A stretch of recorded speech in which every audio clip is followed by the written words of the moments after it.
Eto na mga boss, ang karugtong ng nakaraang chapter, pa-like, share at subscribe na lang para si Pajen pa tayong gumawa ng mga videos, umpisan na natin. Napakibot ang mga mata ni Bailiu Tian habang papalapit ang sinag ng itim na apoy. Nayanig ang kanyang puso. Hindi niya maunawaan kung paano siya, na nakatawid na sa antas na hindi maaabot ng sinumang mortal, ay naitutulak pa rin sa bingit ng pagkatalo ng isang binatang nasa Genesis stage lamang. Sa huli, itinigil na niya ang pag-isip. Kumalma siya at, dala ng likas na instinct, itinaas ang Sundering Sword upang harangin ang paparating na pag-atake. Boom! Nanginig ang kanyang dalawang kamay sa lakas ng banggaan. Tinangay siya ng napakalakas na puwersa at lumipad ng mahigit 1 milya bago tuluyang nakahinto. Kasabay nito, kumalat ang itim na thunder flames sa talim ng kanyang banal na espada at umabot hanggang sa kanyang nanginginig na mga kamay. Mariing tinitigan ni Bailiu Tian si Zhu Fan na nakangising tila walang anumang alalahanin. Unti-unting naging seryoso ang kanyang mukha. Ginamit na niya ang lahat ng kalamangan ng isang Spirit King, ngunit wala pa ring saysay iyon laban sa kakaibang kapangyarihang hawak ni Zhu Fan. Sa unang pagkakataon, naramdaman niyang maaari siyang matalo. At ang kalaban niya ay isa lamang kabataang nasa Genesis stage na kayang lampasan ang agwat ng kanilang mga antas. Natahimik ang buong lugar. Nanlumo sina Baili Jingwei at ang kanyang grupo. Hindi nila matanggap na ang kanilang patriarch, ang pinakamataas na nilalang sa mortal na mundo na kakapasok pa lamang sa mas mataas na antas, ay naitulak pa atras. Ano ba talaga si Zhu Fan? Biglang may isang disipulo ng Devil Palace ang nagsimulang umawit. Dumating ang kadiliman, humihina ang Sword Star. Unti-unti sumabay ang iba.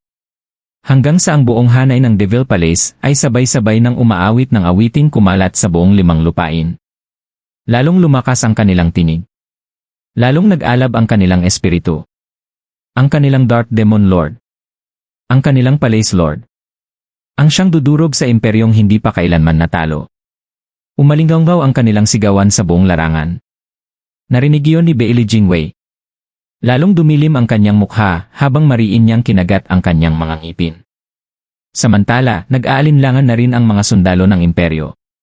Hindi maaari. Matatalo ba talaga ang Patriarch? Babagsak ba talaga ang Sword Star Empire? Biglang umalingaw ang isang mahiwagang tunog. Isang hindi nakikitang hadlang ang bumalot kina Emperor Baili Jingshi, Baili Jingwei, at sa mga Sword Kings. Napatingin si Bailiu Tian sa kanyang banal na espada na nababalot ng itim na apoy. Sa isang iglap ay nakaramdam siya ng takot. Ngunit agad itong napalitan ng mas matinding pananabik sa labanan. Iwinasiwas niya ang espada at itinaboy ang mga itim na apoy. Kasabay nito, sumabog ang kanyang aura. Umabot ang kanyang kapangyarihan sa bawat sulok ng mundo. Nanginig ang langit at lupa. Bumaba ang isang nakakatakot na presensya na tila hudyat ng katapusan ng daigdig. Sa kabilang panig, alam agad ni Zhu Fan ang mangyayari. Lumitaw ang 5 gintong singsing sa kanyang kanang mata. Divine Eye of the Void, ika-5 yugto, Void Wall. Sa isang kisap mata, 7 hindi nakikitang hadlang ang bumalot sa mga Dharma Kings, Sword Kings, at sa lahat ng nasa entablado. Pagkatapos ay dahan-dahan niyang hinaplos ang talim ng kanyang demonic sword. Sa bawat bahaging madaanan ng kanyang kamay, sumisiklab ang itim na thunder flames na lalo pang nagpapalakas sa espada. Umiti siya ng mapanlinlang. Nananabik pa rin ang kanyang mga mata sa laban. Nasa sukdulan na ang kanyang lakas. Samantala, naramdaman ng lahat ng sundalo ang panginginig ng mismong espasyo habang isa-isang nabubuo ang mga hadlang. Napatingin sila sa grupong pinoprotektahan. Pagkatapos, napatingin sila sa kanilang sarili. Halos maiyak sila. Kayo talagang dalawa. Alam naming may napakalaking teknik kayong ihahanda. Pinrotektahan niyo ang mahahalagang tao ninyo. Pero kami? Kami ba ay disposable lang? Ganito ba ang trato sa mga mahihina? Diskriminasyon ito. Kung bakit hindi sila isinama ni Zhu Fan ay naiintindihan pa nila. Magkaaway sila. Pero ang sariling patriarch nila. Hindi man lang sila isinama sa proteksyon. At siya pa ang nagsimula ng labanang ito. Puno ng kawalan ng pag-asa ang lahat. Wala silang ibang nagawa kundi ang tumakbo. Tumakas! Ngunit, bago pa man sila makalayo. Rumble! Biglang sumabog ang buong mundo. Ang langit, Ang lupa. Ang hangin. Lahat ay napuno ng lilang kidlat. Sa isang iglap. Naglaho ang lahat ng nadaanan nito. Mga sundalo. Mga bato. At ang natitirang halos 10 milyong kawal. Lahat sila ay nabura na parang hindi kailanman umiral. Kasabay nito ay sumigaw si Bai Liuqian habang ibinabagsak ang kanyang espada. Ang buong mundo ay naging isang napakalawak na dagat ng sword waves na sabay-sabay na sumalakay kay Zhu Fan. Ang pressure pa lamang ng teknik na iyon ay sapat ng pumatay ng isang Sword King. Sa loob ng mga hadlang, nasaksihan ng mga nakaligtas ang kapangyarihang tila pag-aari ng isang Diyos. Ito ba ang tunay na lakas ng isang Spirit King? Para bang ang mismong mundo ang kanilang kalaban? Kontrolado niya ang hangin, ang espasyo, at ang lahat ng nasa loob nito. Sino pa ang makakalaban sa ganoong kapangyarihan? Doon nila naunawaan kung bakit sila nilagyan ng mga hadlang. Kung wala ang mga yon, matagal na sana silang naging abo. Habang pinagmamasdan ang nakapangingilabot na labanan, napalunok ang lahat. Ngunit ang masikinabahala nila ay si Zhu Fan. Paano niya haharapin ang mismong mundong kumakalaban na ngayon sa kanya? Hindi na ito simpleng hukbo. Hindi na ito gaya ng nakaraang digmaan. Ngunit sa gitna ng napakalaking panganib, umiti lamang si Zhu Fan. Kahit kontrolado mo ang buong mundo, Bai Liuqian, hindi mo kailanman makokontrol ang espasyong nasa paligid ko. Malamig siyang suminghap. Lumitaw ang 4 na gintong singsing sa kanyang kanang mata, habang ang kaliwa naman ay nagliliyab sa kidlat at apoy.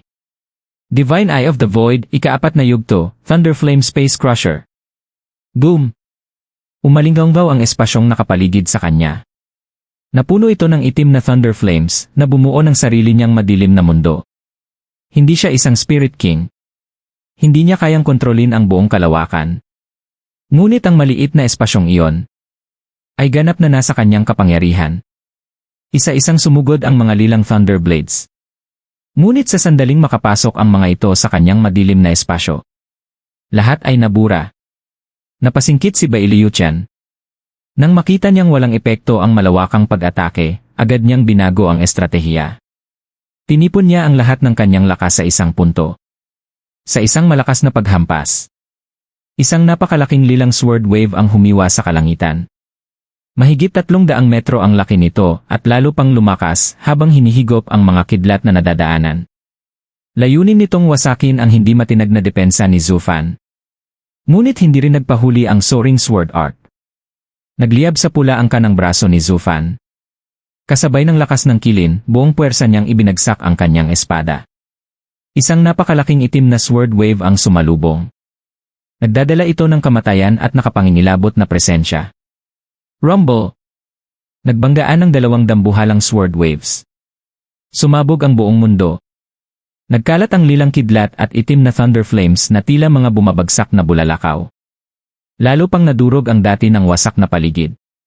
Sa likod ng mga hadlang, nanginginig na pinagmamasdan ng lahat ang sagupaan ng 2 halimaw. Lalong nanlamig ang kanilang dugo. Mas lalo pang lumalala ang bawat banggaan. Parang katapusan na ng mundo. Ngunit hindi pa rito nagtatapos. Habang hindi pa humuhupa ang pagsabog, muling sumugod si Zhu Fan.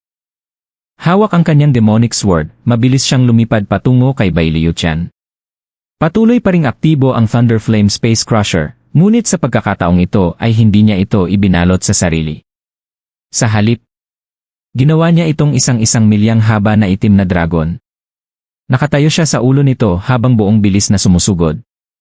Kahit patuloy siyang pinapalo ng mga kidlat sa loob ng teritoryo ni Bai Liuqian, wala itong naging epekto. Ang bawat thunder blade na sumasalubong sa itim na dragon ay agad na naglalaho. Napatitig si Bai Liuqian. Ngayon lamang niya lubos na naunawaan. Kahit kontrolado niya ang buong mundo, kahit hawak niya ang buhay at kamatayan ng lahat sa loob ng kanyang nasasakupan, may isang nilalang na hindi niya kayang supilin. Si Zhu Fan. Isang tunay na halimaw sa gitna ng mga halimaw. Mariing pinatatag ni Bai Liuqian ang kanyang loob. Pagkatapos ay isinuko niya ang kontrol sa nakapaligid na espasyo at tinipon ang buong kapangyarihan ng mundo sa iisang pag-atake. Biglang sumiklab ang napakalakas na enerhiya habang ito'y pinagsama-sama. Itinapat ni Bai Liuqian ang kanyang espada at sa isang iglap, ang lahat ng lilang kidlat sa kalangitan ay nagsimulang magsanib sa dulo ng Sundering Sword. Ilang sandali lamang, nabuo ang isang dambuhalang ibong gawa sa kidlat na may habang mahigit 300 metro. Sa tindi ng enerhiyang taglay nito, nagliliwanag ito na tila isang pangalawang araw. Boom! Muling nagbanggaan ang mga espada ni Zufan at Bailiutian.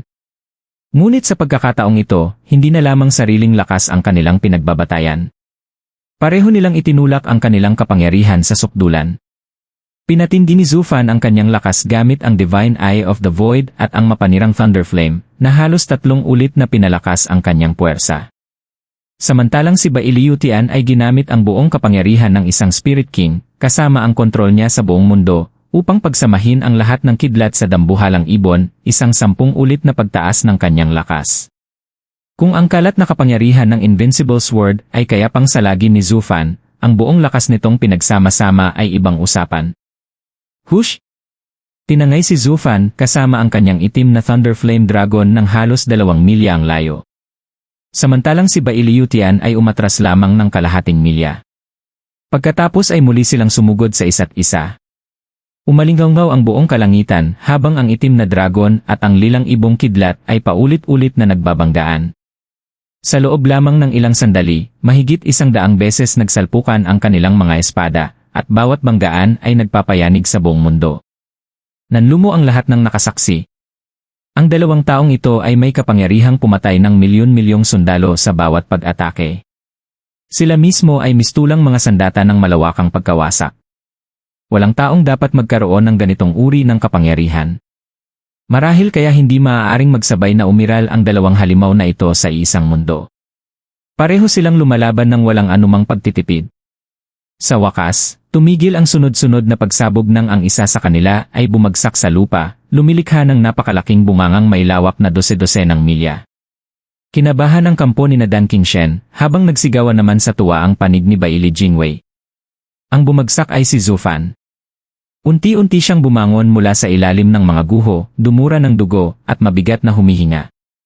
Sa itaas niya ay lumilipad ang dambuhalang ibong kidlat. Nakaupo sa ibabaw nito si Bailiutian, nakatingin sa pinakamalakas na kalabang nakaharap niya sa buong buhay niya. Pagod man, nakangiti pa rin siya. Zufan, natalo ka na. Kahit gaano pa kalakas ang Soaring Sword Art mo, isa ka pa ring Genesis Stage Cultivator. Limitado ang Yuan Ki mo at hindi mo kayang tapatan ang isang Spirit King. Ang paulit-ulit mong paggamit ng buong lakas mo ang naging pinakamalaking pagkakamali mo. Umiti lamang si Zufan. Humph, hindi ba ganoon ka rin? Ang Spirit King ay kayang kontrolin ang espasyo, pero hindi naman ganoon kalaki ang nadadagdag sa sariling lakas.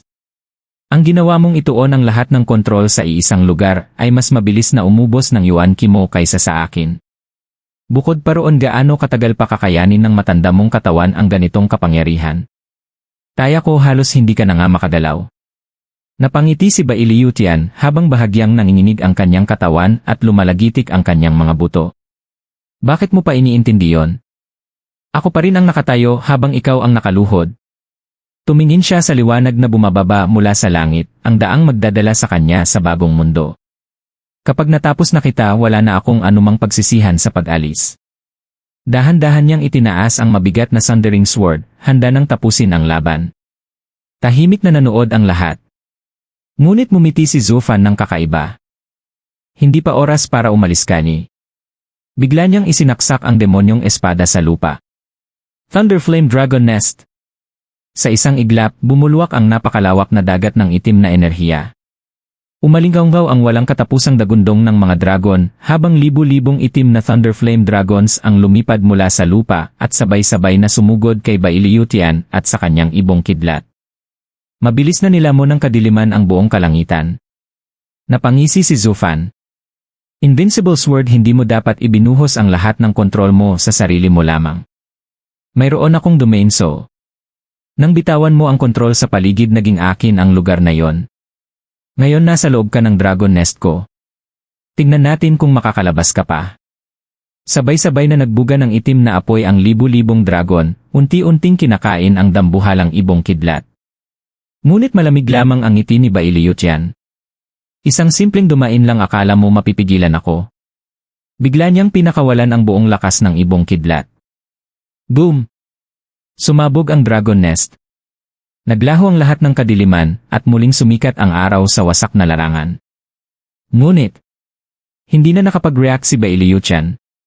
Sa isang kisap mata, lumitaw si Zhu Fan sa mismong harapan niya. Napatingin ang invincible sword sa kanyang tiyan.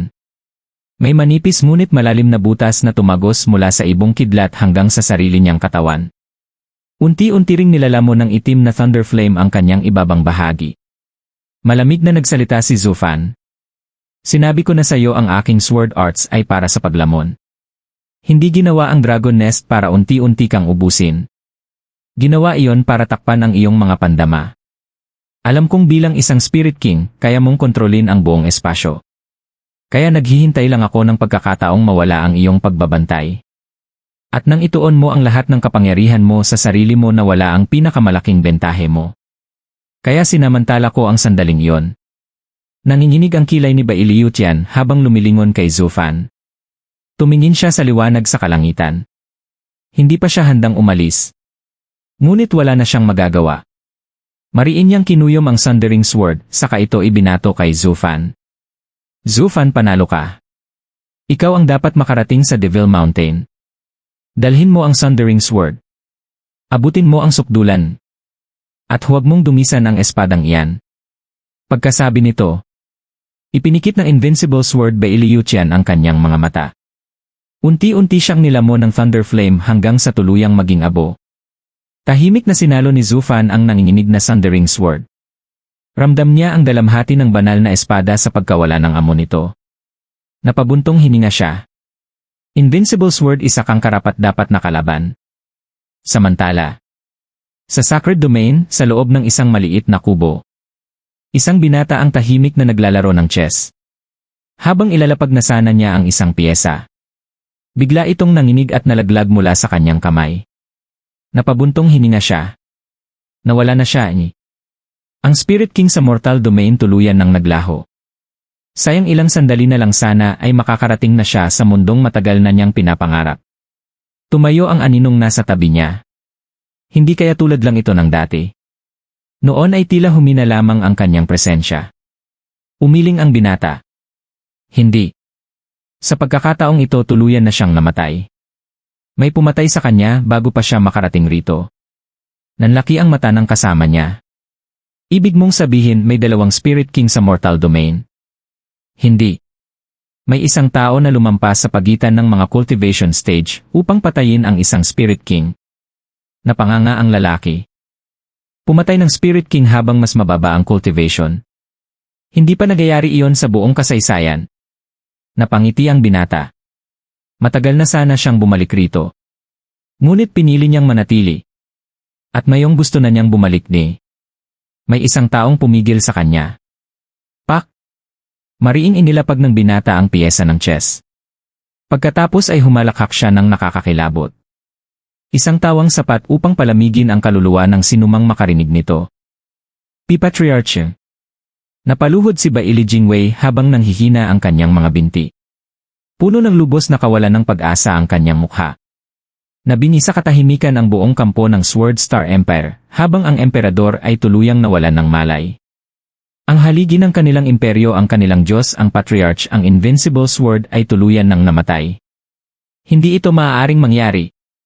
Paulit-ulit na umiling ang lahat, ayaw tanggapin ang katotohanang unti-unting nabubuo sa kanilang harapan. Unti-unting tinangay ng hangin ang abo ni Bai Liuqian, habang ang Sundering Sword, na naging kasama niya sa loob ng libu-libong taon, ay ngayon ay nasa kamay na ni Zhu Fan. Wala nang makapagtatanggi sa katotohanan. Pumikit si Bai Lijingwei habang tumutulo ang kanyang mga luha. Isa-isang lumuhod ang mga Sword King, yumuko at idinikit ang noo sa lupa. Tanging si Xiang Guanfion lamang ang nanatiling nakatayo, tila nawala ng ulirat. Lintik maling pustahan ang ginawa ko. Inakala niyang si Bai Liuqian ang magiging sandigan niya upang maabot ang kanyang mga ambisyon. Ngunit sa unang pagkakataon sa buong kasaysayan, ang taong hindi kailanman natalo ay nakatagpo rin ng katapat. Unti-unting napuno ng galit at pagsisisi ang puso ni Xiang Guanfion. Habang ang iba ay nalulunod sa kawalan ng pag-asa, ang iba naman ay nagsimulang magsaya. Ang pagbagsak ni Bai Liuqian ang naging simula ng pagbagsak ng angkan ng Baili. At para sa mga dating bihag, ito ang araw ng kanilang kalayaan. Patay na ang halimaw na si Bai Liu-chan. Masayang sumigaw ang lahat.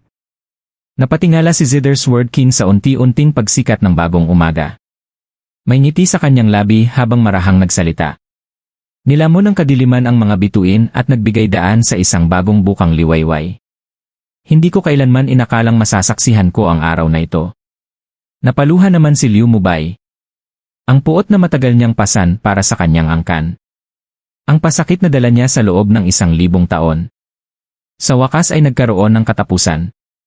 Sa sandaling iyon, naunawaan niyang hindi na sayang ang buong buhay niya bilang isang Sword King. Habang abala ang lahat sa kani-kanilang emosyon, tahimik lamang na inilagay ni Zufan ang Sundering Sword sa kanyang storage ring. Biglang nanginig ang kanyang demonic sword, tila may hinihiling. Ngumiti si Zufan. Alam ko. Pero mamaya na. Hindi kita bibigyan. Uwi muna tayo. Tumulog ang espada bago muling naglaho sa loob ng kanyang katawan. Dahan-dahang bumaba si Zufan mula sa himpapawid. Inalis niya ang lahat ng harang at tinanggal ang mga tanikala ng mga bihag. Pagkaraan ng halos 1 oras, malaya na silang lahat. Unang lumuhod si Wurandong. Palace Lord. Punong-puno ng paggalang at pasasalamat ang kanyang tinig. Sunod-sunod ding lumuhod ang lahat ng disipulo ng Devil Palace. Para sa kanila, si Zufan ang pinakamaliwanag na bituin sa buong mundo. Ngunit kasabay ng paghanga ay nananatili pa rin ang takot. Ni hindi sila nangangahas na titigan siya ng direkta. Hindi pinansin ni Zufan ang kanilang pagsamba. Tumingin siya kay Wurandong. Lahat ng hadlang ay wala na. Tapusin niyo ang proyekto sa Imperial Capital sa loob ng 1 buwan. Opo, Palace Lord. Kasunod nito ay lumapit si Ling Yuntian, kasama ang mga bihag mula sa 4 na lupain. Yumuko siya. Maraming salamat, Sir Zhu. Kung hindi ka dumating siguradong patay na kaming lahat. Umiling si Zufan. Hindi ako pumunta rito para iligtas kayo. Ang tunay kong kalaban ay ang imperyo. At si Bai Liu-tian ang humarang sa landas ko. Kaya inalis ko siya. Iyon lang. Walang personalan. Tumango si Ling Yuntian. Nauunawaan ko. Palagi kang naglalakad mag-isa, higit sa mga alitan ng 5 lupain. Wala ka namang personal na galit sa imperyo. Nagkataon lamang na pareho tayo ng kalaban. Pero Sir Zhu, bakit hindi mo sinabi sa amin ang plano mo? Nakatulong sana kami. Mas naging madali sana ang lahat. Napangiti si Zufan. Kayo pa talaga ang may lakas ng loob na magtanong. Noong 100 taon na ang nakalipas nasa bingit na ninyong talunin si Bai Liu-chan. Bakit kayo tumigil? Natigilan si Ling Yuntian. Wala siyang maisagot. Nagpatuloy si Zufan. Hindi dahil hindi ko kayo pinagkakatiwalaan. Ang hindi ko pinagkakatiwalaan ay ang kalikasan ng tao. Noong panahon ng digmaan, napilitan kayong gawin akong Grand Marshal. Pero matapos ang digmaan, may halaga pa ba ang salita ko? Ganoon din ngayon. Kung hindi lamang nakipagdigma ang imperyo sa 4 na lupain, hindi ninyo ako pakikinggan. At huwag nating kalimutan, ang mga tao ay nagkakaisa lamang kapag may isang kaaway. Napakamot na lamang sa ulo si Ling Yuntian at pilit nang umiti. Mabilis niyang binago ang usapan. Mga espiya. Buksing yun. Pagbabayaran mo ito. Kasabay ng kanyang sigaw ay sumugod siya kasama ang iba. Nagkagulo ang mga espiya habang tumatakas. Ngunit mabilis silang nahabol at walang awang binugbog. Napailing na lamang si Zufan. Ang mga matatandang iyon Kuya Zhu. Master. Masayang tumakbo si Luo Yunhai, ang kanyang asawa, at ang buong Luo clan. Ngumiti si Zufan at magalang na yumuko. Humihingi ako ng paumanhin sa lahat ng naging abala ko Ngunit hindi pa siya natatapos magsalita. Tumigil ka nga. Isang pamilyar na boses ang sumigaw. Mabilis na lumapit si Luo Yunchang, saka paulit-ulit na tinurok ng daliri ang dibdib ni Zufan. Ikaw talagang walang hiya. Saan ka ba nagpunta sa loob ng 100 taon? Kahit isang balita man lang Wala. Mabuti pa sana kung talagang namatay ka. Kahit paano man lang Sinabi mo sanang ligtas ka. Alam mo bang halos mabaliw kami sa pag-aalala? Napaatras si Zufan. Nakayanan niyang harapin ang nakakatakot na presensya ni Bai Liutian. Pero hindi niya kayanin ang galit ng isang babaeng mahal siya. Napakamot na lamang siya sa ilong. Young Miss A. Gusto ko sanang magparamdam. Pero lagi akong abala. Ayaw ko kayong madamay. Natigilan si Lu Yunqiang. Lagi mo na lang kaming inilalayo. Pero nadadamay pa rin naman kami. Kung darating ang kapahamakan, darating iyon. Kung hindi naman Hindi. Kaya bakit mo kami inilalayo? Hindi na niya napigilan ang sarili. Humagulgol siya habang mahigpit na niyakap si Zufan. Isinandig niya ang ulo sa dibdib nito. Namumula ang kanyang mga mata. Pangakuan mo ako Huwag ka nang mawawala. Ano man ang mangyari, haharapin natin iyon ng magkasama. Pwede ba? Natigilan si Zufan. Hindi niya alam kung saan ilalagay ang kanyang mga kamay. Biglang hinawakan ni Lu Yunqiang ang kanyang kamay. Marahan niya itong ipinatong sa kanyang baywang. Pagkatapos ay muling isinandal ang ulo sa dibdib nito. Umiti siya habang patuloy na umiiyak. Tahimik na napabuntong hininga si Zufan. Sinulyapan niya ang iba, umaasang may magliligtas sa kanya sa sitwasyon. Biglang nagsalita si Wurandong. Palais Lord. Uunahin ko na pong tipunin ang mga tao. Napatingin si Zufan. Hoy! Ano bang minamadali mo? Kakalaya lang nila. Hindi ba pwedeng magpahinga muna? Ngunit mabilis nang tumakbo si Wurandong palayo. Napailig na lamang si Zufan. Tumingin siya kay Lu Yunqiang. Young Miss A. Kailangan kong hanapin ang asawa ko. Bahagyang nanginig si Lu Yunqiang. Ngunit hindi niya binitawan si Zufan. Maaari mong hanapin si King Cheng. Hindi kita pipigilan. Pero hindi mo rin mapipigilan ang nararamdaman ko. Napabuntong hininga si Zufan. Young Miss A. Umiling siya. Hindi mo na kailangang magsalita. Ngumiti si Lu Yunqiang habang nakatingin sa kanyang mga mata. Tulad ng sinabi ko hindi kita pipigilan. At hindi mo rin ako mapipigilan. Pamilya tayo. Umuwi na tayo. Steward Zhu. Palagi kang may lugar sa Luklan. Ano man ang mangyari, magkakasama tayo. Kahit sa paghahanap kay Miss King Cheng. Huwag mo lang kaming itaboy. Tumango ang buong Luklan bilang pagsangayon. Naramdaman ni Zufan ang init ng kanilang katapatan. Marahan siyang tumango. Kung iyan ang gusto ninyo. Nagbalik na ang head steward ng Luklan. Nagsigawan sa tuwa ang buong angkan. Ngunit sa likod ng ngiti ni Zufan, may lungkot na nakatago sa kanyang mga mata. Nagkita lamang upang muling maghiwalay. Maikli na lamang ang panahong magkakasama tayo. Malapit na ang araw ng aking pag-akyat sa mas mataas na mundo.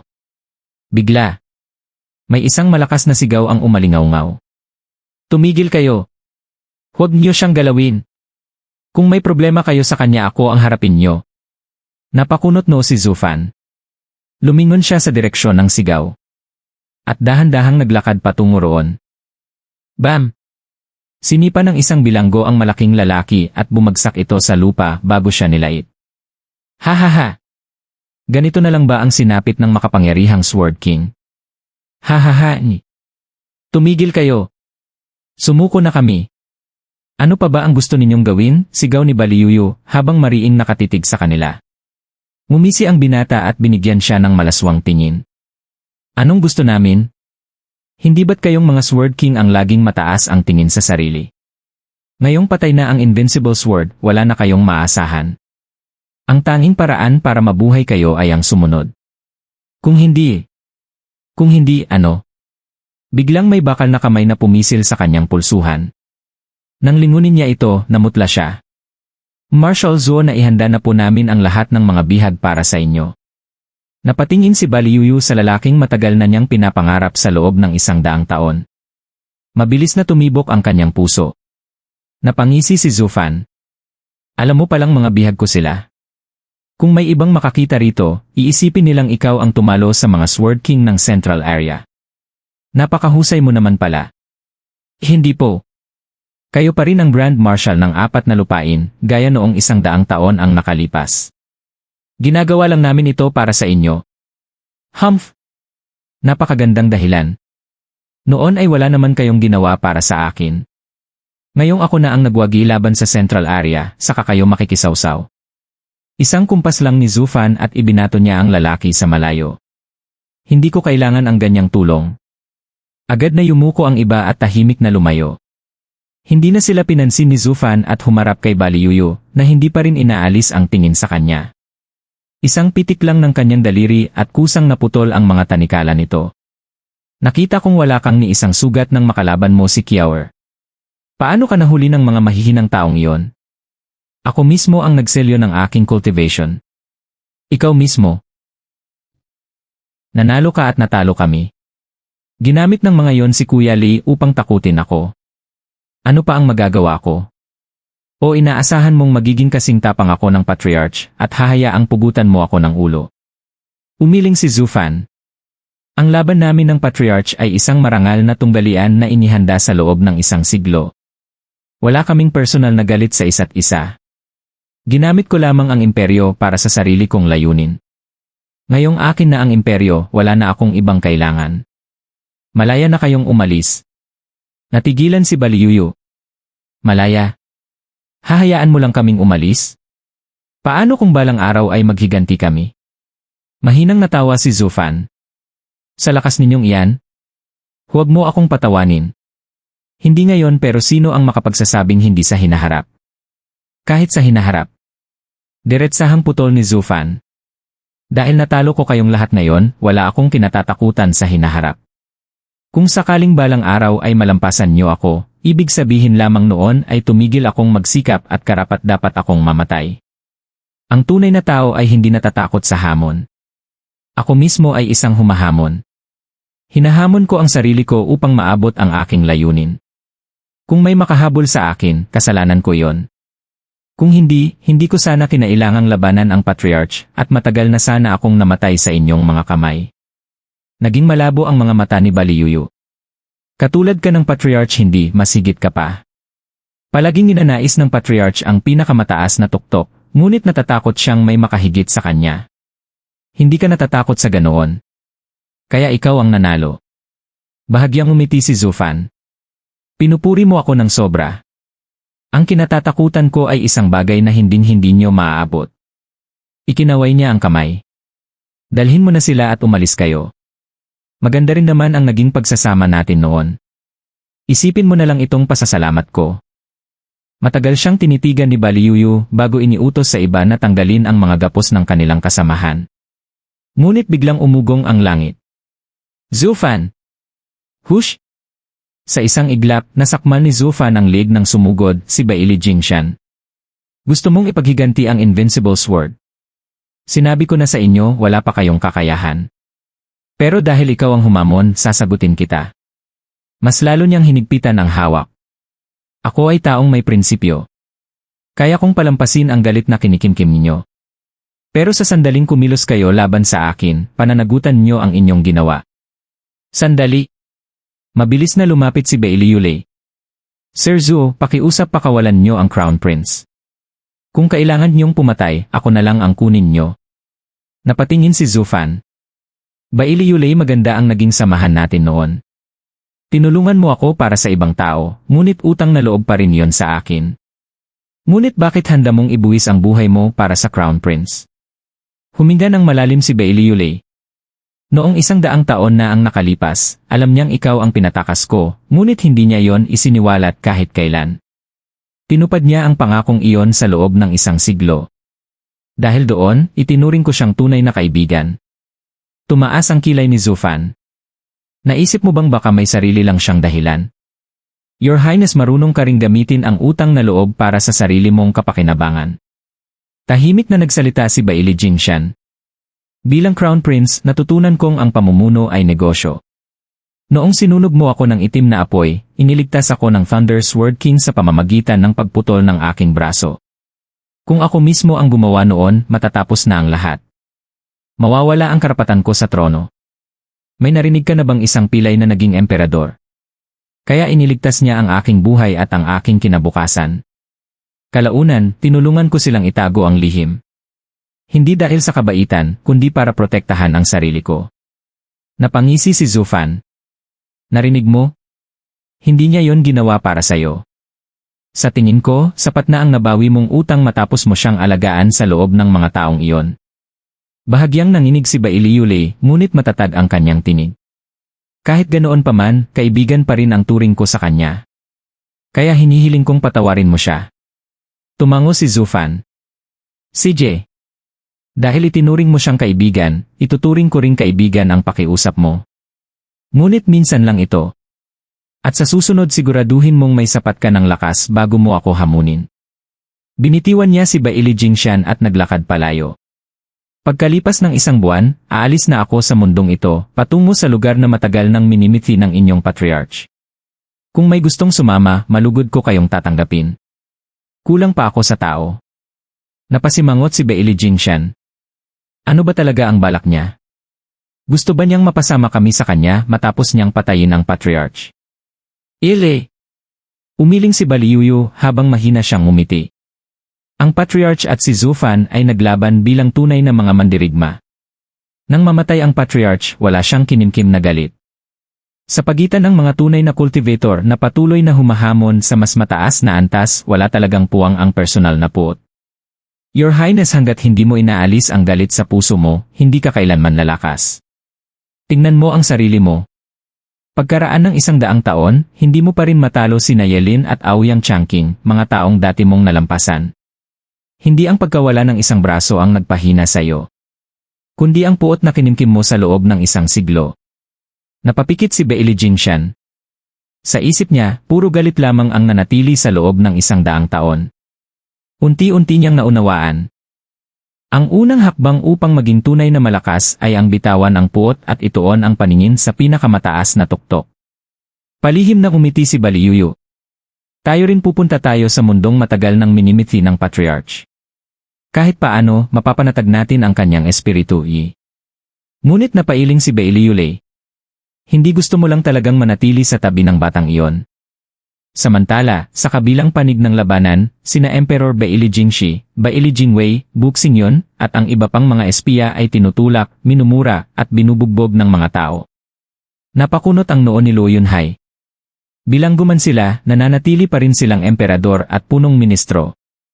Bakit kailangang ipahiya sila ng ganoon? Naglakad si Zufan habang sumasagot. Ang nagwawagi ang kumukuha ng lahat. Pero hindi ba ako ang tunay na nagwagi rito? Ang mga taong ito ay dati lamang mga bihag.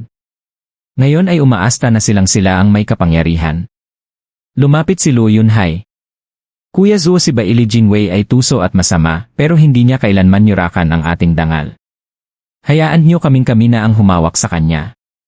Tumango si Zufan. Lagi kong sinusuklian ang tao ayon sa ginawa niya.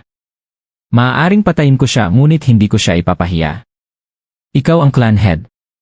Gawin mo ang nararapat. Masayang tumakbo si Luo Yunhai patungo sa mga bihag.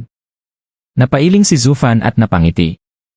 Iyan ang huli kong aral sa iyo tungkol sa kabutihan at kasamaan. Ngayon sabihin mo sa akin. Miss Muronggi. Sa tingin mo sino ba talaga ang tama at sino ang mali? Humph! Kaya ito na pala ang sinapit ng pinakadakilang emperador at ng pinakamagaling na punong ministro sa buong mundo. Ang yayabang ninyo noon, ang laki ng ipinagmamalaki ninyo. Ngayon, tingnan niyo ang sarili ninyo, nakayapak na lang kayo sa ilalim ng aking bota. Hehehe, sa wakas, kayo naman ang bumagsak.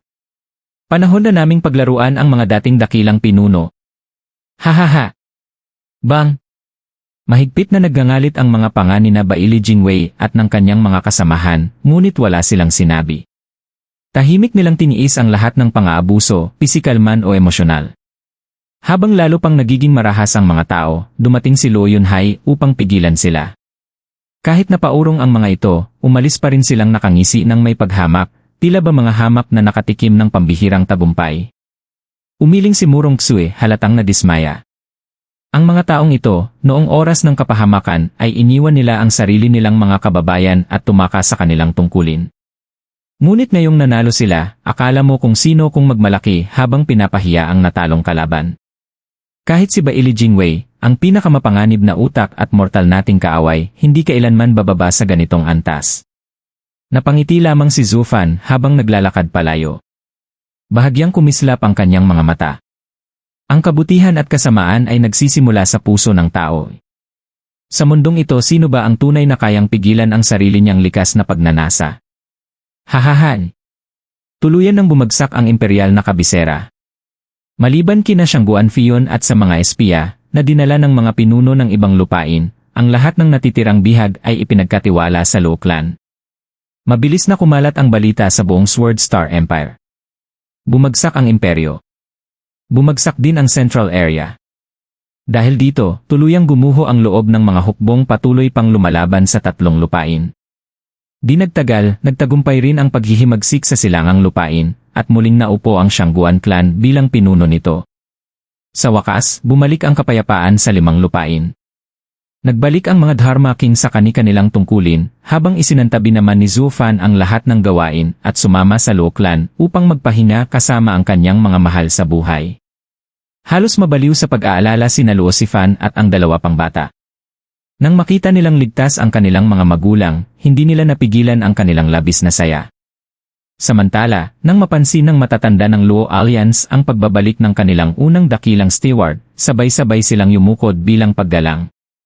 Doon lamang napagtanto ng mga bata kung gaano kataas ang katayuan ni Steward Zuo sa buong alyansa. Isa pa. Hindi pala siya bulad. Lubos silang nagtaka. Muling nakasama ni Zhu Fan ang kanyang mga dating kaibigan at nagbigay sa kanila ng kakaibang kapanatagan. 3 araw ang lumipas. Sa likod bahay ng Luo Clan, tahimik na naglalaro ng chess sina Zhu Changfeng at Zhu Fan habang nagkukwentuhan. Tahimik namang pinagmamasdan ni Luo Sifan ang bawat galaw ng mga piyesa. Nakita niyang malalim ang kunot ng noo ni Zhu Changfeng kaya itinuro niya ang isang pwesto. Lolo Zhu, ilagay niyo rito. Napatawa si Zhu Changfeng. Hahaha. Binibining si Fan, kung dyan ko ilalagay ang piyesa, ako mismo ang magpapahamak sa sarili ko. Hindi nakakailanganing umatake pa ni Steward Zhu. Hinaplos niya ang kanyang balbas bago ngumiti. Mas lalo pang humusay ang husay ni Steward Zhu sa chess. Aminado akong lubos na akong talo. Nakapout si Luo Sifan. Lolo Zhu, 10 sunod na beses na kayong natalo. Hindi ba kayo ang kinikilalang pinakamahusay sa chess sa kanlurang lupain? Bakit ganoon? Tumawa si Zhu Changfeng. Iyon ay noong wala pa si Steward Zhu. Minsan na akong natalo sa kanya 100 taon na ang nakalipas. Napangiti si Zhu Fan. Punong Ministro Zhu, hanggang ngayon ba'y dala-dala mo pa rin ang sama ng loob na yon? Hahahan. Kuya Zhu. Master. Dumating sina Luo Yunhai at ang kanyang asawa upang bumati. Tumayo rin sina Zhu Changfeng at Luo Sifan. Clan Head. Madam. Nanay. Tatay. Habang inaayos ni Zhu Fan ang mga piyesa ng chess, ngumiti siya.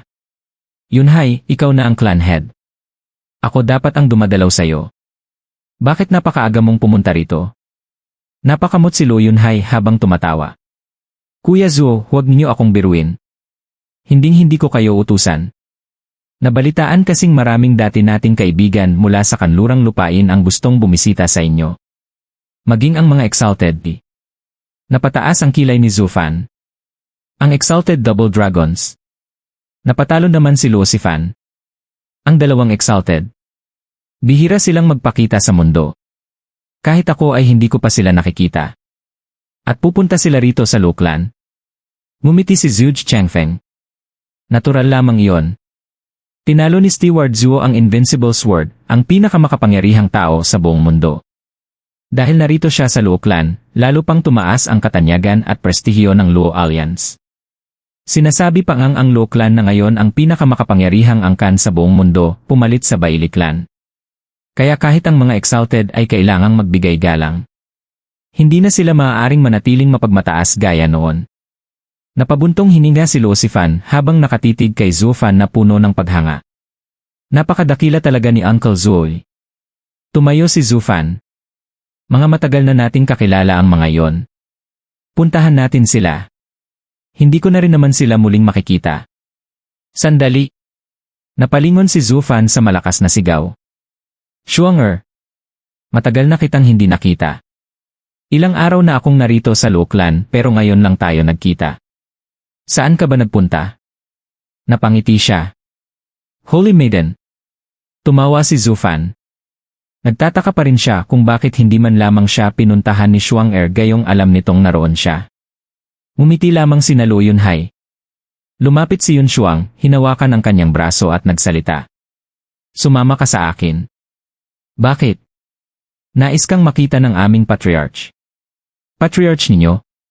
Kumikislap ang mga mata ni Yun Shuang habang tumatango. Ang patriarch ng Yun clan. Si Sovereign Yun. Isa sa 10 sinaunang sovereign. Nais niyang makilala ang demonic emperor si Zhu Yifan. Nanigas ang ekspresyon ni Zufan. Ang nawawalang sovereign Yun. Nasa mortal domain pala. Makalipas ang 10 araw. Sa isang masukal na kagubatan, mabilis na tumatakbo sina Zufan at Yun Shuang hanggang makarating sila sa mga sinaunang guho. Halos natatakpan na ng mga baging at lumot ang bawat bato. Dito ba ang sinaunang tahanan ng Yun clan? Tanong ni Zufan. Tumango si Yun Shuang. Matagal nang iniwan ng Yun clan ang lugar na ito. Kaya naging ganito na lamang ang itsura nito. Kung hindi dahil sa digmaan ng 5 lupain, malamang ay hindi rin ako nakabalik dito upang humingi ng gabay sa aming patriarch. Mula noon ay dito na rin ako nagsanay sa ilalim ng kanyang pagtuturo. Gumawa siya ng isang hand seal. Biglang nanginig ang mga batong nakakalat sa paligid at kumislap ang hangin sa kanilang harapan. Tayo na. Ngumiti siya habang hinawakan ang kamay ni Zufan at sabay silang pumasok sa kumikislap na espasyo. Sa isang iglap, napunta sila sa isang napakalawak at madilim na kuweba. Hindi na nila makontrol ang kanilang katawan at tila lumulutang sila sa kalawakan. Mga bituin lamang ang nagbibigay ng mahiwagang liwanag. Boom! Biglang lumitaw ang anyo ng isang higanteng matandang may taas na halos 300 metro. Napapalibutan siya ng puting liwanag na nagpaliwanag sa buong madilim na espasyo. Maligayang pagdating sa aking star space, Demonic Emperor Zhu Yifan. Nanlaki ang mga mata ni Zufan. Kayo po ba si Sovereign Yun?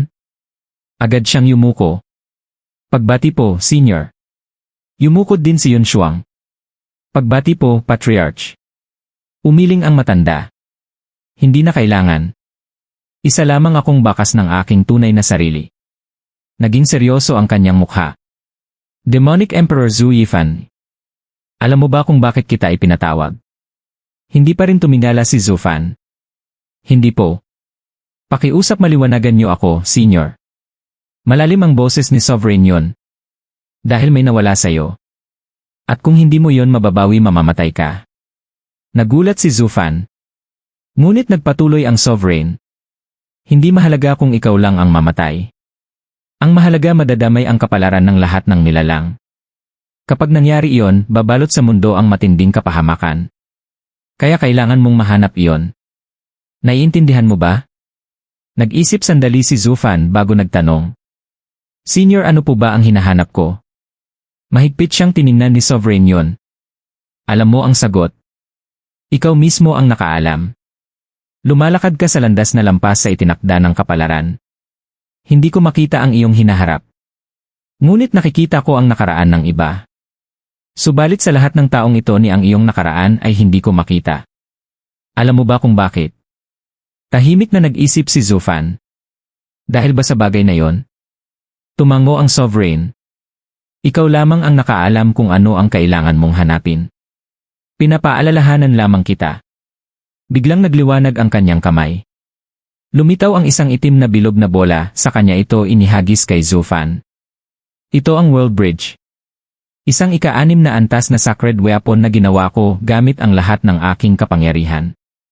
Walang lugar na hindi nito kayang marating. Basta isipin mo lamang ang iyong destinasyon, dadalhin ka nito roon. Tutulungan ka rin nitong matagpuan ang tao o ang bagay na matagal mo nang hinahanap. Masusing pinagmasdan ni Zufan ang itim na bolang nasa kanyang kamay. Sa loob nito ay umiikot ang napakalalim na enerhiya na tila ang mismong pinagmulan ng paglikha ng mundo. Napapalibutan ito ng hindi mabilang na mga bituin na para bang hawak nito ang isang buong universo. Sa isang iglap, tila nahatak ang kamalayan ni Zufan sa walang hanggang kalawakan. Doon ay naramdaman niya kung gaano siya kaliit sa harap ng napakalawak na sansinukob, parang isang hamak na langgam na maaaring durugin anumang oras ng mga puwersang hindi niya maunawaan. Bigla siyang natauhan. Tumulo ang malamig na pawis sa kanyang noo habang bumibilis ang tibok ng kanyang puso. Sa unang pagkakataon matapos ang napakaraming taon, naramdaman niyang nabasag ang kanyang pagmamataas at pagiging mayabang bilang isang tao. Nag-aalalang lumapit si Yunshuang. Kuya Zhu, ayos ka lang ba? Huminga ng malalim si Zufan bago tumango. Ayos lang ako. Muli niyang tinitigan ang mahiwagang itim na bola. Senior Sovereign, paano ko gagamitin ang kayamanang ito? Bahagyang umiti si Sovereign. Ikaw na ang bahalang umunawa. Sino man o anuman ang iyong hinahanap, tutulungan ka ng World Bridge na matagpuan ito. Nasabi ko na ang dapat kong sabihin. Maaari ka nang umalis. Ikinaway lamang ni Sovereign ang kanyang kamay. Sa isang kisap mata, isang napakalakas na hanging astral ang bumalot kay Zufan at itinulak siya palayo. Kuya Zhu! Napabulala si Yunshuang. Ngunit bago pa siya makasunod, tinawag siya ng Patriarch. Shuang-er. Lumingon siya. Patriarch. Unti-unti nang nagiging malinaw ang katawan ni Sovereign. Malapit na akong tuluyang maglaho. Sa loob ng napakahabang panahon, nanatili ang bakas ng kanyang kaluluwa dahil lamang sa kapangyarihan ng World Bridge. Iisa lang ang kanyang hinihintay, ang taong karapat-dapat pagbigyan nito. At ngayon, dumating na rin ang panahong iyon. Ang natitira ay nakasalalay na sa kanya. Unti-unting naglaho ang kanyang tinig kasabay ng pagkawala ng kanyang anyo. Kasabay noon, gumuho ang buong bituin ng espasyo. Ang madilim na kalawakan ay nagmistulang salamin na nabasag sa hindi mabilang na liwanag. Nang muling bumalik ang liwanag ng araw, isa na lamang itong ordinaryong kuweba. Patriarch. Malungkot na yumuko si Yunshuang bago tuluyang umalis. Samantala, bumagsak si Zufan sa paanan ng bundok, natabunan ng alikabok at mga bato. Pagbangon niya ay napailing siya. Nasa tuktok ako kanina, ngayon nasa paanan na agad. Talagang hindi marunong maghatid ng bisita ang matandang iyon.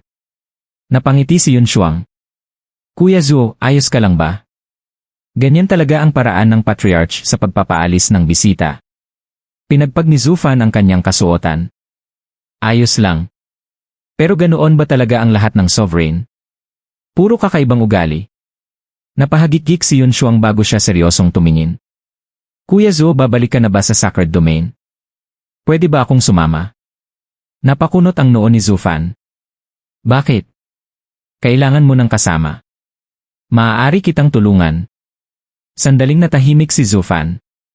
Ang lakas mo ay nasa peak Genesis stage, pero hindi ka naman bihasa sa pakikipaglaban. Napakadelikado sa Sacred Domain. Hindi na siya pinatapos ni Yunshuang. Huwag mo akong maliitin. Biglang kumislap ng malamig na asul ang kanyang mga mata. Sa sumunod na sandali, isang napakalaking presyon ang bumalot sa paligid. Umalingaw ang malalakas na ugong. Ang buong kabundukan ay biglang gumuho. Hindi ito dahil sa lindol, kundi dahil literal itong naipit at lumubog sa lupa. Maging si Zufan ay napaluhod sa bigat ng puwersang iyon. Sa loob ng 100 milyang saklaw, lumubog ang lupa ng halos 300 metro. Nang mawala ang presyon, buong pagmamalaking ngumiti si Yunshuang. Kuya Zhu, yan pa lang ang 1/4 ng buong lakas ko. Hindi ko na pinalawak hanggang 1,000 milya dahil may mga taong nakatira rito. At hindi pa nga iyan ang tunay kong espesyal na kakayahan. Napailing si Zufan. Talagang ibang-iba ka na matapos kang sanay ni Sovereign. Pagkatapos ay nagtanong siya. Kung ganoon kalakas ang Patriarch ninyo, bakit hindi niya sinanay ang buong angkan para maprotektahan ang sarili nila? Kibit balikat lamang si Yunshuang. Wala siyang pakialam sa kapalaran ng angkan. Ang mahalaga lamang sa kanya ay ang mundo. Naghintay lang siya rito para ibigay sa iyo ang World Bridge. Tinuruan niya lang ako dahil naramdaman niya ang aura mo 100 taon na ang nakalipas. Gusto niyang may tutulong sa iyo. Napaisip si Zufan. Ganoon ba? Pero bakit niya ako tinutulungan? Dahil ba sa landas ng Sovereign? Tahimik niyang tiningnan ang World Bridge sa kanyang kamay bago tinapik ang balikat ni Yunshuang. Magkita tayo sa kabisera ng Sword Star Empire pagkalipas ng 20 araw. Huwag kang mahuhuli. At huwag mong ipaalam sa Luklan. Nagulat si Yun Shuang. Hindi mo sila isasama? Napabuntong hininga si Zufan. Bakit ko sila dadalhin sa ganoong panganib? Sa mortal na mundo, mga hari na sila at matiwasay na ang buhay nila. Sa Sacred Domain, magsisimula silang muli mula sa wala. Napakaraming halimaw at nakatagong eksperto roon. Kahit ako ay nag-iingat. Kapag isinama ko sila, lalo ko lamang silang mahihirapang protektahan.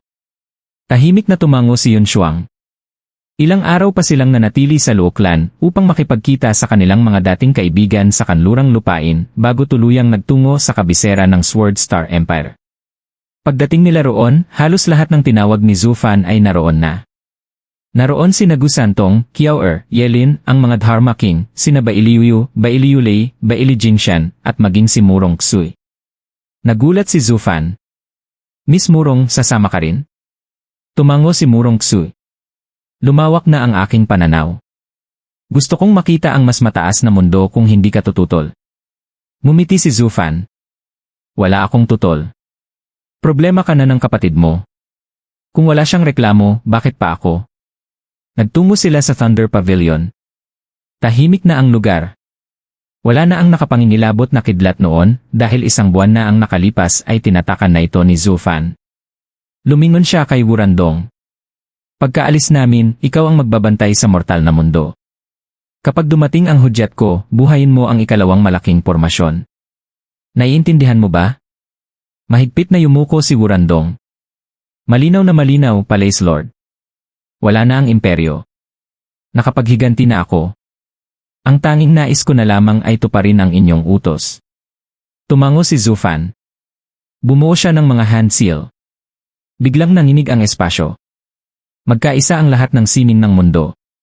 Karagatan ng espiritual na kaliwanagan. Tulungan niyo akong buhayin ang dakilang pormasyon.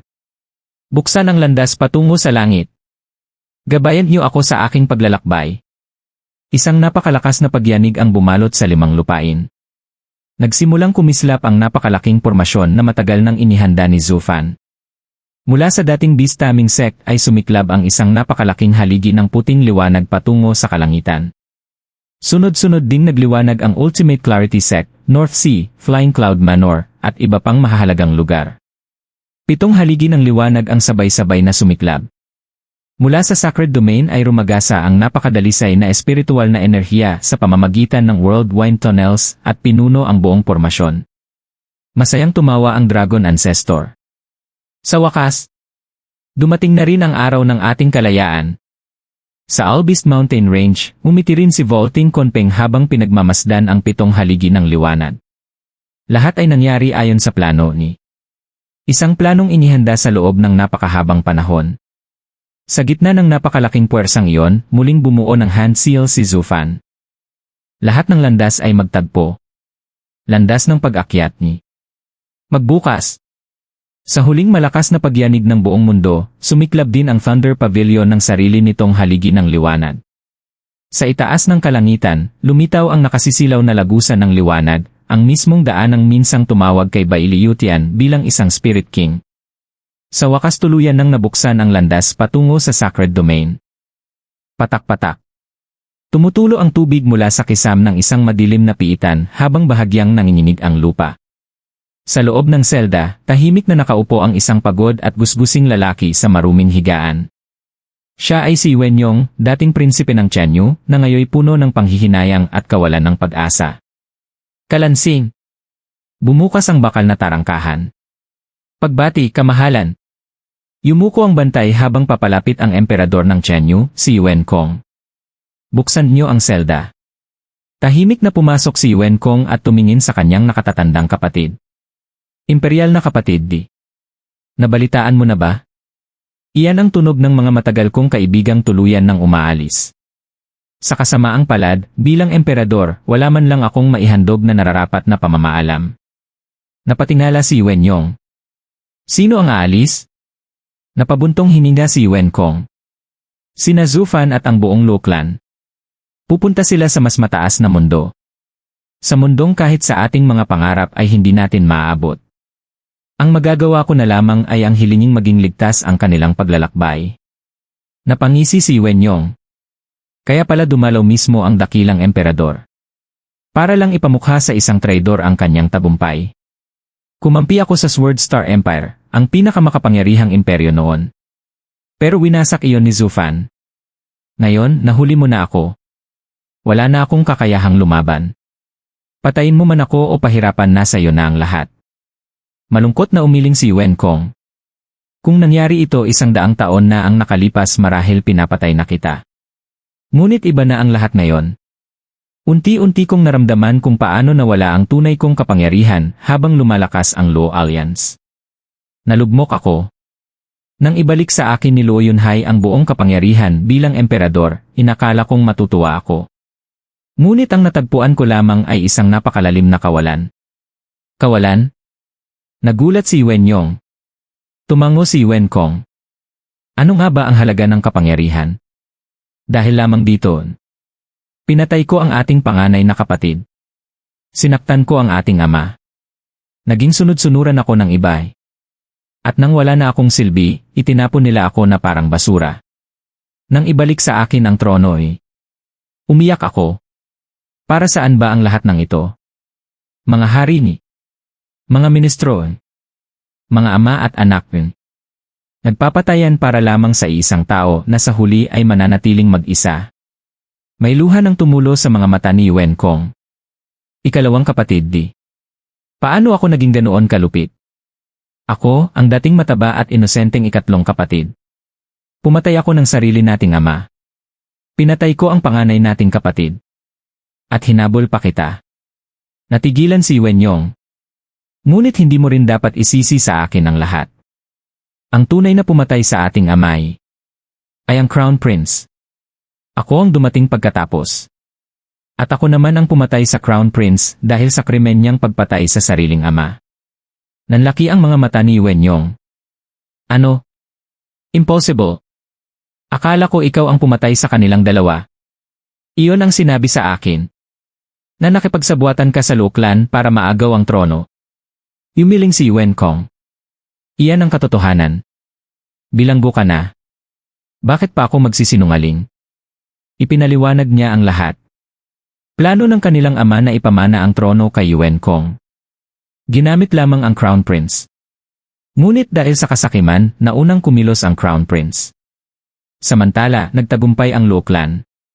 At si Wen Kong ay naging emperador ngunit isa lamang puppet. Nanginig si Wen Yong. Kung ganoon, mali ang lahat ng pinaniniwalaan ko. Buong 100 taon. Naghiganti ako Para sa mga taong gusto rin pala akong patayin. Mapait siyang natawa. Ano ba ang ginawa ko sa buong buhay ko? Tahimik na nagsalita si Wen Kong. Palayain niyo si Wen Yong. Agad sumunod ang mga bantay. Matapos alisin ang kanyang tanikala, muling nagsalita ang emperador. Ilang araw na ang nakalipas Nakainuman ko si Zufan. At may naunawaan ako. Hindi siya kailanman naghangad ng kapangyarihan. Ang gusto lamang niya ay malampasan ang mundo. Nag-away tayo. Naglaban. Ngunit sa huli ang gantimpala ay isang tahimik na buhay. Ikalawang kapatid. Ang ibang mga traidor ay hinatulan. Sina Shangguan Fion at Buxing Yun ay may malungkot na wakas. Ngunit ikaw ikaw pa rin ang natitira kong kapatid. At si Zufan, ipinagkatiwala kanya sa akin.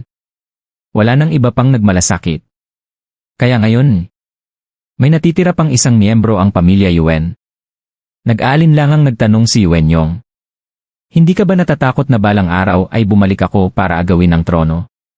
Napatawa si Wen Kong. Agawin ang trono? Ako'y emperador lamang ng isang maliit na kaharian. Samantalang ikaw ay naging mataas na opisyal ng Sword Star Empire. Bakit mo pa nanaising kunin ang trono ko? Isa-isa nang tumalikod ang emperador. Umalis na si Zufan. Umalis na ang Luo Clan. Lahat ng matagal kong kaibigan wala na. Mag-isa na lang akong mabubuhay.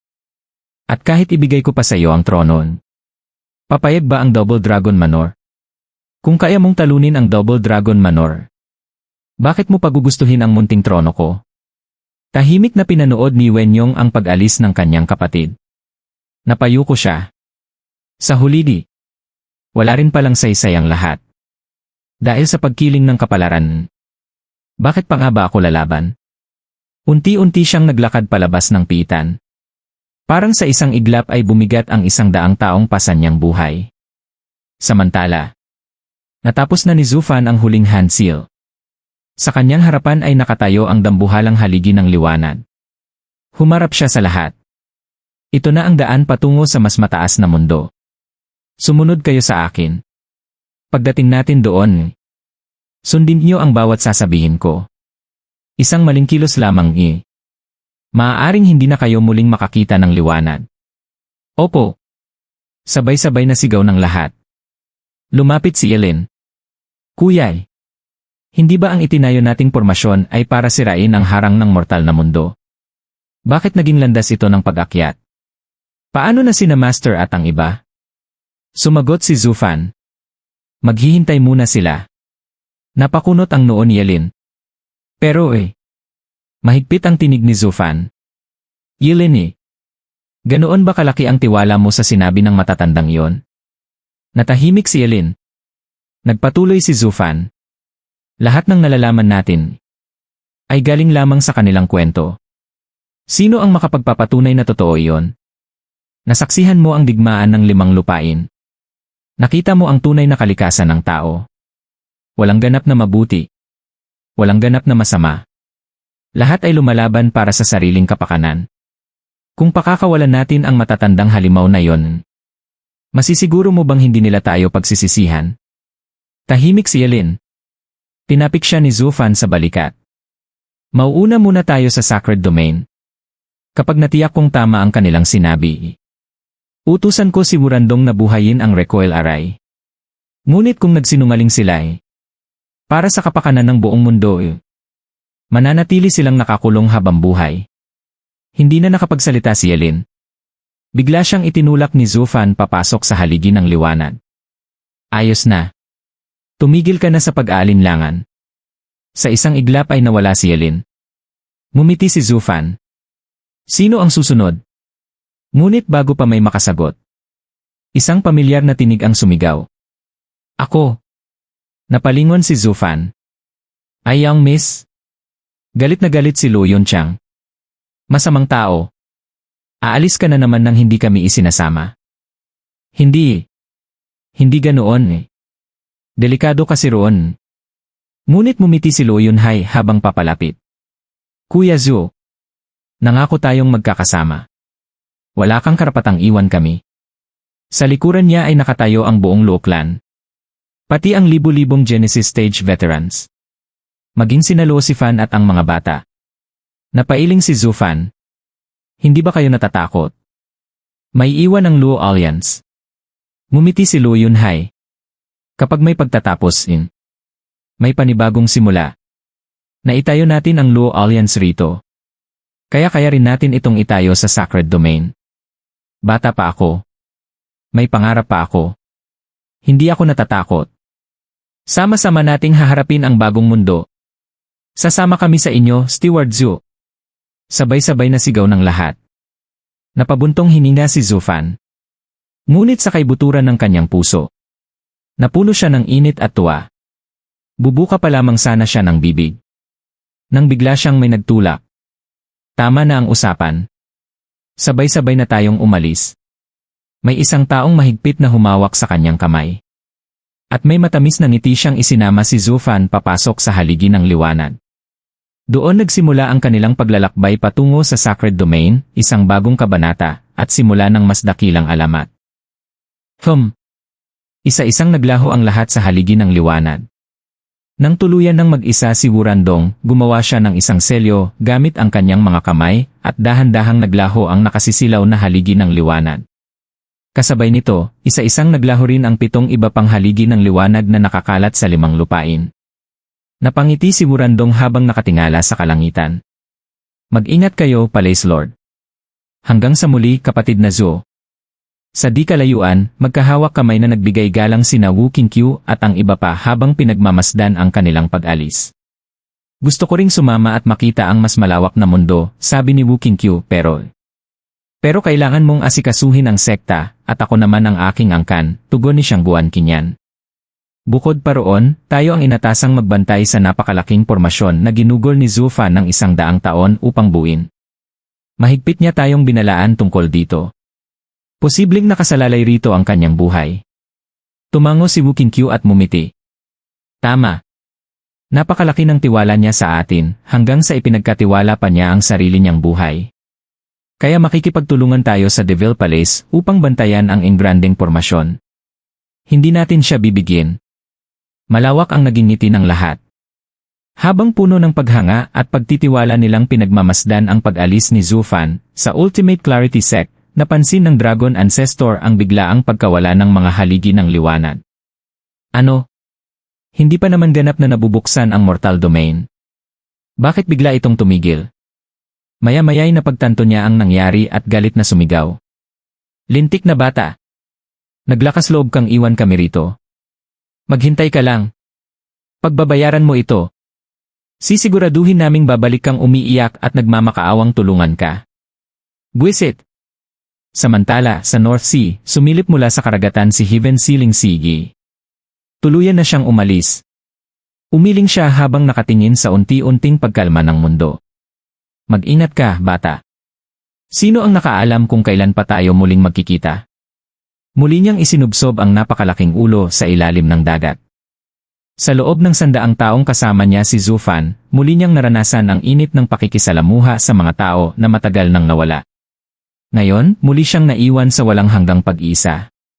Sa bawat sulok ng Mortal Domain, sari-sarili ang iniisip ng mga tao tungkol sa pag-alis ni Zufan. Ngunit sa Sacred Domain, sa isang lupang tila tinusta ng apoy, biglang bumagsak ang isang sinag ng liwanag.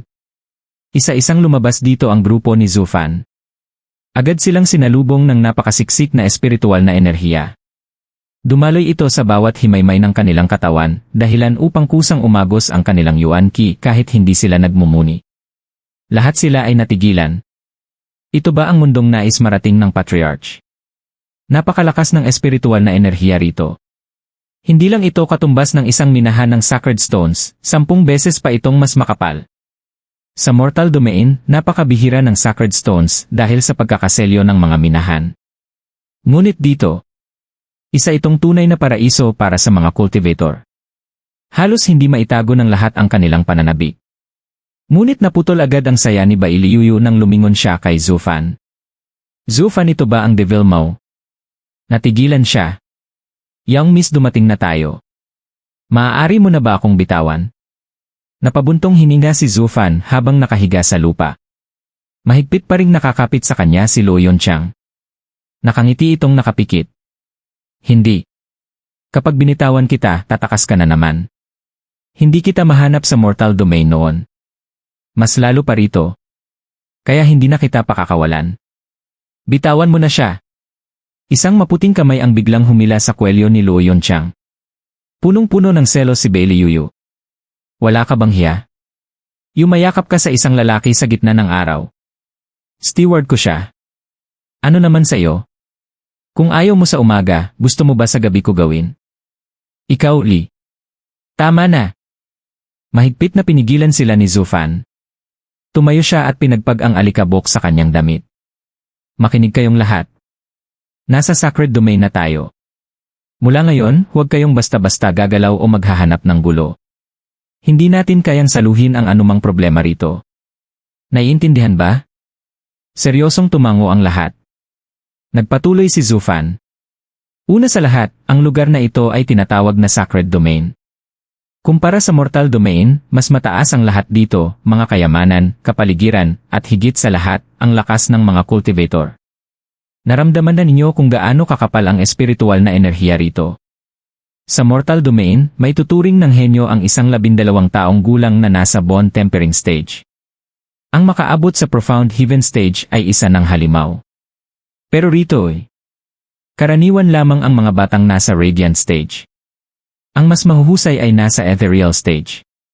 At ang tunay na mga halimaw ay nasa Genesis Stage. Lumingon siya sa 3 bata. Kayo lalo. Huwag ninyong isipin na dahil pinayagan kayong sumama rito ay paraiso ang lugar na ito. Impyerno ito. Sa edad ninyo ngayon, kahit sinong 16 na taong gulang dito ay kayang durugin kayo. Kaya maging maingat. Wala na ang mga araw na maaari kayong magmayabang dahil sa inyong katayuan. Napasinghap ang lahat. Tumango si Zufan. Tama. Sa mortal domain tayo ang nasa tuktok. Pero rito tayo ang nasa pinakailalim. Walang pinagkaiba sa mga ordinaryong tao. Dito sa Sacred Domain, kung gusto ninyong magkaroon ng tunay na kapangyarihan, kailangan ninyong maging Spirit King kahit papaano. Ang lahat ng nasa mortal na antas ay mga langgam lamang. Kaya wala ni isa sa atin ang may karapatang magmataas. Yumuko muna tayo habang wala pa tayong lakas. Nabigatan ang loob ng lahat. Mula sa pagiging pinakamalalakas sa mortal domain, bigla silang naging pinakamahihina rito. Ngunit mumiti si Zufan. Huwag kayong panghinaan ng loob. Nasa ibaba lamang tayo dahil napakahirap ng kondisyon sa mortal domain. Kung talento lang ang pag-uusapan, kabilang din kayo sa mga halimaw ng Sacred Domain. Lalo na ang mga Sword Kings. Madali na lamang para sa inyo ang maging Spirit King. Oras na lang ang kailangan. Kaya ang kailangan lang nating gawin ay magtiis ng kaunti. Pagkatapos noon, tayo naman ang mag-iwan ng ating pangalan sa Sacred Domain. Muling nagliwanag ang mga mata ng lahat. Kung ganoon, tanong ni Bailiuyu, ano naman ang Devil Mountain? Pareho lang ba ito ng Sacred Domain? Napalingon ang lahat. Ngumiti si Zufan nang may kakaibang ningning sa kanyang mga mata. Hindi. Bahagi lamang ng Sacred Domain ang Devil Mountain. At huwag ninyong isipin na kakampi natin yon. Mula ngayon, ang Devil Mountain ang magiging pinakamalaking kalaban natin. Nanginig ang lahat. Hindi ba yon ang pinanggalingan niya? Bakit naging kaaway? Biglang umugong ang kalangitan. Kumidlat ang makakapal na ulap. Nagulat ang lahat. Kasabay nito, nagsimulang kumulo ang kanilang mga cultivation. Magbe-breakthrough tayo. Sigaw nilang lahat. Tumango si Zufan. Tama. Hindi lamang kulang sa espiritual na enerhiya ang mortal domain. Pinipigilan din nito ang ating paglago. Ngayong nakarating tayo sa Sacred Domain, nawala na ang limitasyong iyon. Kaya mabilis na angat ang inyong cultivation. Lalo na ang mga Sword Kings. Napakatagal ninyong naipit sa rurok ng Genesis stage. Ngayon ay wala nang makakapigil sa inyong pag-angat. Bigla siyang napamura habang tumitingin sa umiikot na mga ulap ng kidlat. Delikado. Nga pala, tanong ng iba, hindi ba magandang bagay ang breakthrough? Umiling si Zufan. Wala kayong alam. Kapag umabot sa Spirit King stage, hindi lang ito simpleng pagtaas ng cultivation. Iniiwan niyo ang pagiging mortal. Muling binubuo ang inyong katawan. Nililinis ng Heavenly Tribulation ang inyong mga Meridian at Yuan Ki. Kung isa lang ang magbe-breakthrough, walang problema. Pero lahat kayo ay nasa tuktok ng Genesis stage. Kapag sabay-sabay ninyong tinawag ang Heavenly Tribulation, magsasanib ang mga kidlat. Lalakas ito ng maraming beses. Ang tunay na problema ay hindi kung kakayanin nyo, kundi sina Yunhai at ang iba pa. Sila ang maaaring madamay sa napakalakas na Heavenly Tribulation. Nabalisa ang lahat sa sinabi ni Zufan. Lahat ng nasa Genesis stage, sumunod kayo sa akin, sigaw ni Murong Lee. Ilalayo natin ang Lightning Tribulation. Huli na ang lahat. Tumingala si Zufan sa naggangalit na ulap. Boom! Isang napakalaking kidlat ang bumagsak sa kalapit na lugar, nag-iwan ng isang maitim na bungangang halos 50 milya ang lawak. Nakitid ang mga mata ni Zufan. Biglang sumabog ang itim na enerhiya mula sa kanyang katawan, bumalot kina Luo Yunhai at sa libu-libong cultivator na mas mababa sa Genesis stage. Poprotektahan ko sila gamit ang aking domain. Kayo, lumayo na at harapin ang sarili ninyong tribulation. Agad na lumipad sina Murong Lee at ang iba. Ngunit bago pa sila makalayo. Boom! Isa na namang napakalakas na kidlat ang bumagsak sa kanilang daraanan at tuluyang humarang sa kanilang pagtakas. Sa kabila nito, hindi sila tumigil. Alam nilang libu-libong inosenteng buhay ang nasa likuran nila. Kahit mapahamak sila, kailangan nilang ilayo ang kidlat. Boom! Boom! Boom! Sunod-sunod na bumagsak ang mga kidlat. Samantala, nanatiling nakatayo si Zufan, buong lakas na pinananatili ang kanyang domain upang protektahan ang lahat. Kasabay nito, hinigop ng kanyang itim na enerhiya ang kapangyarihan ng mga kidlat. Ginamit niya ito upang palakasin ang sarili niyang cultivation. Habang paulit-ulit siyang tinatamaan ng kidlat, lalo ring nalilinis ang kanyang mga meridian at yuan qi. Nasa ikapitong antas pa lamang siya ng Genesis stage, ngunit pagdating pa lamang nila sa Sacred Domain ay mabilis nang lumalakas ang kanyang cultivation dahil sa napakakapal na espiritual na enerhiya. Habang ipinagtatanggol niya ang Lo Clan at ang iba pa, patuloy rin niyang hinihigop ang kapangyarihan ng langit. Makalipas ang ilang sandali, Puff! Tuluyan siyang umabot sa ika-8 antas ng Genesis stage. Napangiti si Zufan. Ngunit, boom! Isa na namang napakalakas na kidlat ang bumagsak sa kanyang ulo. Nanginig ang buo niyang katawan. Umabot sa sukdulan ang pagpapatakbo niya ng Demon Transformation Art, pilit na nilulusaw ang kapangyarihan ng kidlat. Ngunit may maliit na bahagi pa ring nakalusot. Parang mababangis na ahas itong gumapang sa kanyang mga ugat. Biglang nangisay ang kanyang katawan. Dumanak ang dugo mula sa kanyang bibig. Hindi siya umatras. Alam niyang maaari pa sana niyang ituon ang buong lakas sa pagsipsip ng kidlat. Ngunit kung gagawin niya yon, sino ang magtatanggol sa mga mahihina? Kaya tahimik niyang tiniis ang lahat ng sakit. Sunod-sunod na bumagsak ang mga kidlat. May mga kasinlaki ng balde. Mayroon din kasinlapad ng plato. Parang mga bundok na bumabagsak mula sa langit. 81 kidlat ang magkakasunod na tumama. Pagkatapos ng lahat, umuusok na ang buong katawan ni Zufan. Ngunit nakatayo pa rin siya. Mas lalo pang tumibay ang kanyang mga meridian. At ang kanyang cultivation ay umabot na sa ika-9 na antas ng Genesis stage. Malakas siyang tumawa. Ha ha ha! Mukhang isang hakbang na lang at maaabot ko na rin ang Spirit King stage.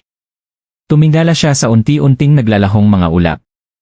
Sayang halos masunog na ang buong katawan ko sa 81 kidlat.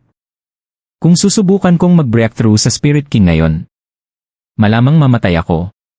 Sa susunod na lang, ramdam niya ang matinding sakit sa bawat bahagi ng kanyang katawan. Ngunit kasabay nito, umaapaw rin ang napakalakas na kapangyarihan sa kanyang mga ugat. Kung ibang Genesis cultivator iyon, marahil ay namatay na bago pa umabot sa ika-30 kidlat. Si Zufan lamang ang kayang mabuhay matapos salubungin ang ganoong kalupit na heavenly tribulation. Handa na sana niyang alisin ang kanyang domain. Ngunit biglang, rumble! Muling umugong ang kalangitan. Napatingala siya. Nanlaki ang kanyang mga mata. Huwag mong sabihin hindi pa tapos. Boom! Isang mas makapal at mas nakakatakot na kidlat ang rumaga sa pababa. Malakas itong tumama kay Zufan. Nanginig ang buo niyang katawan. Muli siyang nagsuka ng dugo. Napatitig siya sa kalangitan. Hindi ito ordinaryong lightning tribulation. Walang heavenly tribulation na ganito kalakas. Napansin niyang hindi na purong itim ang mga ulap.